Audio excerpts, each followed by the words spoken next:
我回来啦。这里为什么会有一条死鱼？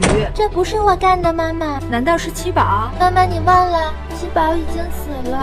可我总觉得七宝好像还没有离开我们。没错，我确实还没有离开。小圆子，这是我最后一次给你挑鱼刺了，唉，真是让人放心不下。咦，妈妈，是你给我挑的鱼刺吗？我没有啊。奇怪，那到底是谁呀？这可能是我最后一次送主人礼物了。这里为什么会有一条死鱼？妈妈，我真的好想哥哥啊，我甚至还没来得及跟他好好告个别。也许七宝已经用自己的方式跟我们告过别了啊。其实我还有一件事情想要告诉你们，如果有下辈子，我还想继续当你们的家人。